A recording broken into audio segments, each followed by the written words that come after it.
Forget everything you thought you knew about ancient history. We're peeling back the layers of time to reveal the secret language of the world's oldest maps. Come with us as we decipher the hidden symbols and ingenious techniques that allowed early explorers to navigate uncharted waters and conquer the unknown. You'll never look at a map the same way again. Maps. We use them every day without a second thought, glowing on our phones, guiding us through familiar streets. But thousands of years ago, before satellites, compasses, or GPS, maps were something else entirely. They weren't just tools, they were mystical keys to worlds that few had ever seen.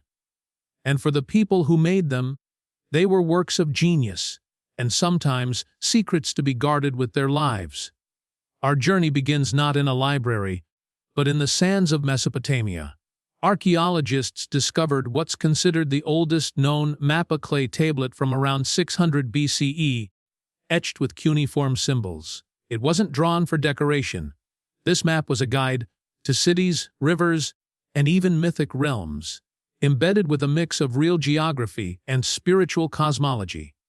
To the Babylonians, maps were more than representations. They were reflections of how the world itself was structured. As civilizations rose, so did their urge to map. The Greeks took a radical approach. They tried to understand the earth through geometry and mathematics. Philosophers like Anaximander sketched the world as a flat disk. Later, Ptolemy created one of the most influential geographical systems in history, blending observation with advanced calculations. His maps encoded longitudes and latitudes centuries before global navigation was even possible. But these coordinates were written in ancient Greek, using astronomical measurements that only trained scholars could decode. These weren't maps for the masses. They were coded knowledge. Medieval Europe would later inherit fragments of this wisdom. Their famous TO maps, drawn like mystical diagrams, divided the world into 3 continents: Asia, Africa, and Europe, arranged around Jerusalem. But within these elegant circles lay something deeper: symbolic positioning. East wasn't at the top by accident, it represented paradise. These maps blended religion, politics, and geography into a single visual language. Meanwhile, far from Europe, Islamic scholars preserved and expanded ancient cartographic knowledge. Between the 8th and 13th centuries, mapmakers like Al-Idrisi created breathtakingly detailed world maps.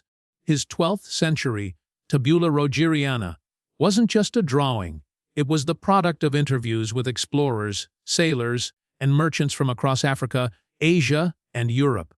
He encoded this global intelligence into complex Arabic inscriptions and mathematical grids that modern historians are still deciphering today. And then, there are the maps that don't seem to fit their time. The most famous is the Piri Reis map, drawn in 1513 by an Ottoman admiral. It depicts parts of South America and Antarctica with astonishing accuracy, centuries before modern exploration reached those lands. Piri Reis claimed he compiled his chart using ancient sources, now lost. Historians have debated for decades, did he inherit knowledge from forgotten civilizations? Or is this simply the result of brilliant compilation? Either way, the map's accuracy remains a puzzle. Across these maps, from clay tablets to vellum charts, a common theme emerges in coding. Ancient mapmakers used symbols, scripts, orientations, and geometry not just to represent land, but to hide knowledge in plain sight. Some symbols indicated sacred sites, others pointed to hidden routes, and some, like sea monsters and mythical lands, acted as warnings or allegories, understood only by those initiated into the mapmaker's world. But why? Why code a map? In a time when information was power, maps were strategic assets. A chart revealing trade routes or unknown lands could give a kingdom wealth and control. Mapmakers often worked for rulers, explorers, or religious orders, and their secrets were not meant for everyone. What if the oldest maps weren't simply showing us the world, but teaching us how to read it? To truly understand the hidden code behind these ancient maps, we need to step inside the mind of a mapmaker. Unlike modern cartographers who rely on satellites and digital precision, ancient mapmakers relied on observation, oral knowledge, and often layers of symbolic meaning. A map wasn't drawn once, it was constructed, revised, and encrypted over generations. Imagine standing on the deck of a merchant ship in the 14th century, staring at a star-filled sky. With no GPS, no modern compass, your only guides are the stars above the winds, and a map covered with symbols only you and a few others could read. Each curved line, each stylized creature, each mark on the parchment carries a message, but only to those who know the language. One of the most remarkable tools in this cartographic code was orientation. Many early maps weren't drawn with north at the top. Some were oriented eastward, toward paradise or holy lands. Others were aligned based on celestial bodies, not geography. By orienting the world differently, mapmakers forced readers to adopt their worldview, quite literally. To decode such a map, you had to understand the culture, religion, and astronomy of the people who made it. Another layer of code lies in symbols and illustrations. Sea monsters drawn along coastlines weren't just decorative flourishes. They often marked dangerous, uncharted waters, regions where few dared to travel. Certain shapes, spirals, grids, or circular boundaries indicated sacred territories or cosmological models. For example, Chinese cartographers sometimes placed mythical creatures like dragons and phoenixes to represent cosmic balance, while European monks might use crosses or halos to mark holy centers. But perhaps the most ingenious code was language itself. Ancient scripts were not universal, they were often restricted to the educated elite. A map written in cuneiform, Arabic, or medieval Latin wasn't accessible to common sailors. Some mapmakers even invented private symbols, similar to encryption keys, to protect trade routes and sacred knowledge. Decoding these maps today requires linguistic expertise, historical context, and sometimes a bit of detective work. Consider the Portolan charts, elegant, detailed navigational maps used in the Mediterranean from the 13th century onward. Their network of rum lines looks like a chaotic spiderweb at first glance.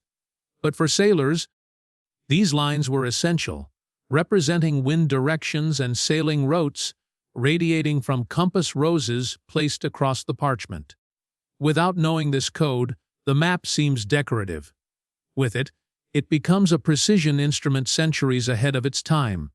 And then there are hidden coordinates. Some ancient maps encoded real distances using proportional scaling or astronomical reference points. The Piri-Reis map, for example, aligns with latitude lines in a way that suggests the use of spherical trigonometry, something historians thought lost since the ancient Greeks. This raises an unsettling question: did ancient mapmakers inherit a body of advanced knowledge we no longer fully understand? In monasteries, royal courts, and ports, these maps circulated like whispers of power. Only select individuals, navigators, scholars, priests, had the training to decipher them. For everyone else, the maps looked like mystical artworks, combining religious imagery with geographic knowledge. Every map was a codebook, every line and symbol a cipher. To hold one was to possess more than paper. It was to hold the secrets of empires, the keys to hidden lands, and sometimes forbidden knowledge. But these codes didn't remain static. As trade expanded and exploration accelerated, the world's cartographic languages began to intermingle. Islamic scholars influenced European techniques, Chinese mapping traditions shaped Asian trade routes, and forgotten Greek geometry resurfaced in the Renaissance. The result was an explosion of coded knowledge, preserved in ink and parchment, waiting centuries for us to unravel. As we peel back the final layers of these ancient parchments, a deeper truth begins to emerge. These maps were never meant to simply show the world, they were meant to shape it. Every symbol drawn, every line traced, every hidden mark whispered a story, not just of geography, but of power, belief, and human curiosity. Think about it. Long before satellites and airplanes, these early mapmakers created tools so sophisticated that modern researchers still debate their origins. Some of these maps hint at lands not officially discovered until centuries later. Others contain geometric precision that seems out of place for their era. Were they working from ancient knowledge handed down from forgotten civilizations? Or were they simply far more advanced than we give them credit for? As European explorers set sail, they weren't just navigating oceans. They were decoding centuries of encrypted knowledge. Each voyage became a real, world test of these secret cartographic languages. One wrong interpretation could lead to disaster. One correct reading could redraw the boundaries of the known world.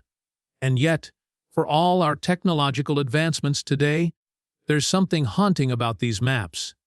Many remain partially decoded, their full meanings locked behind forgotten languages and lost cultural contexts. We can trace their lines, translate their scripts, but some symbols still defy explanation.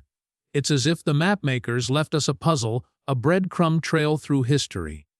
A reminder that the world we know was once uncharted, and that human beings, with nothing but ink, parchment, and imagination, dared to draw it anyway. The code behind the world's oldest maps isn't just about geography. It's about the human drive to explore, to question, to leave a mark. It's a story written across oceans and continents, carried by sailors, guarded by kings, whispered in monasteries, and rediscovered centuries later by historians and explorers like us. So, the next time you look at a map, digital or ancient, take a closer look. What stories might be hidden in its design? What secrets might still be waiting to be uncovered? Because sometimes the answers to our greatest mysteries aren't buried underground or lost in ruins. Sometimes they've been hiding in plain sight. If you found this journey into the world's oldest maps as fascinating as we did, don't forget to like, subscribe, and turn on notifications. There are countless more mysteries from history waiting to be unlocked. And this is just the beginning.